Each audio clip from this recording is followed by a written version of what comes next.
प्रदेश की स्वास्थ्य एवं कैबिनेट मंत्री आरती राव सोनीपत के विधायक निखिल मदान के कार्यालय पर बैठक को संबोधित करने के लिए पहुंची और देश के प्रधानमंत्री के पानीपत से आगमन को लेकर न्योता दिया। हरियाणा में 35,000 महिलाओं को बीमा सखी योजना से जोड़ने का लक्ष्य रखा गया है। वहीं सोनीपत के नागरिक अस्पताल की कमियों को जल्दी दुरुस्त करने का भी दावा किया है। एमएसपी को लेकर आरती राव ने कहा, हरियाणा में 24 फसलों पर भारतीय जनता पार्टी एमएसपी दे रही है। वहीं पंजाब के किसानों के दिल्ली जाने को लेकर कहा कि अपने क्षेत्र में ही प्रोटेस्ट करें, किसी दूसरे क्षेत्र में क्यों जाएं। 9 दिसंबर को देश के प्रधानमंत्री नरेंद्र मोदी पानीपत पहुंचेंगे। जहां बीमा सखी योजना के अंतर्गत हरियाणा में 35,000 बीमा सखी बनाई जाएगी और उन्हें बीमा सखी योजना के अंतर्गत आत्मनिर्भर बनाया जाएगा। आरती राव ने किसानों के दिल्ली जाने को लेकर कहा, सुप्रीम कोर्ट के आदेश पर एक कमेटी बनाई गई है जिसकी सुनवाई कमेटी में की जाएगी। किसान नेताओं ने कमेटी की मांग की थी और उसी के तहत ही कमेटी बनाई गई है। हरियाणा पंजाब के सेवानिवृत्त जज कमेटी को हेड करेंगे। वहीं आरती राव ने कहा कि किसान नेता जो मांग कर रहे हैं पार्टी पहले से दे रही है।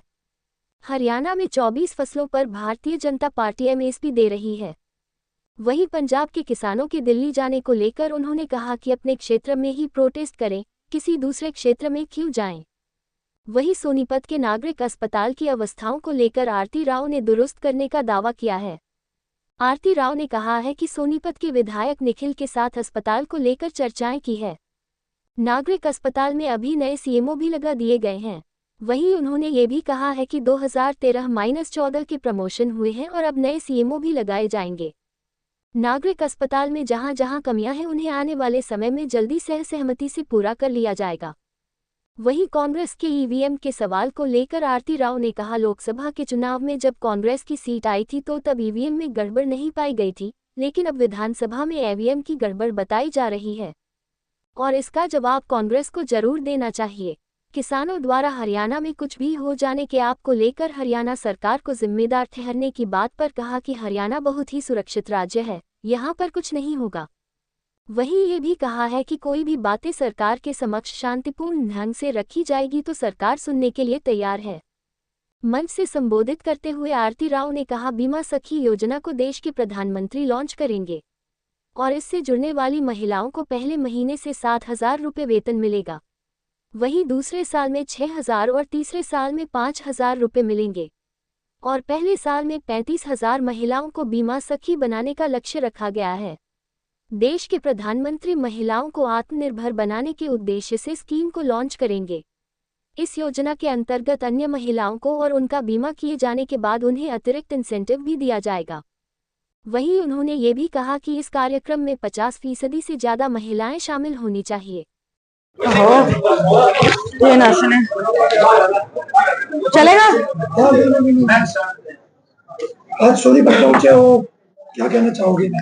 जी, आज सोनीपत पहुंची हूँ क्योंकि 9 तारीख को हमारे माननीय प्रधानमंत्री जी पानीपत आ रहे हैं और बीमा सखी योजना के तहत मैं लोगों को बताना चाहती थी कि आने वाले वक्त में इस योजना में हम बीमा सखी बनाने जा रहे हैं। 35,000 कोशिश रहेगी हरियाणा में बीमा सखियां बने, जो बीमा के बारे में सबको बताएं और साथ साथ आत्मनिर्भर बने आने वाले समय।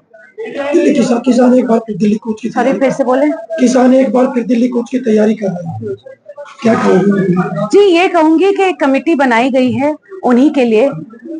सुप्रीम कोर्ट ने करी है मीटिंग, करी है कमेटी गठित और उन्हीं की सुनवाई उस कमेटी में होगी। उन्होंने मांग की थी और कमेटी बन गई है और हमारे पंजाब हरियाणा के जो रिटायर्ड जज हैं उस कमेटी का हेड कर रहे हैं। उनकी सुनवाई भी हुई थी और जो मांग वो कर रहे हैं वो हम दे रहे हैं। साथ साथ मैं बोलूंगी एमएसपी की जब बात आती है तो 24 के 24 जो भी हमारे यहाँ ग्रेन्स बेचते हैं हम, उसकी सारी बिकाई एमएसपी के तहत ही होती है। उन्होंने भी ये जवाब मांगा है कि वादा किया गया जब 13 महीने ज्यादा किसान बैठे थे, लिखित में आश्वासन दिया गया था, तो मंत्री इस बात का जवाब दें कि किसानों को दिया क्यों नहीं दिया। हम बोल रहे हैं कि हमने 24 के 24 ग्रेन एमएसपी पे ही खरीदे। किसान दिल्ली जाना चाहते हैं पर हरियाणा सरकार उनको रोकने जी, अगर किसान कहीं और से हैं तो वो अपने प्रदेश में करें, किसी और प्रदेश में क्यों जाएं?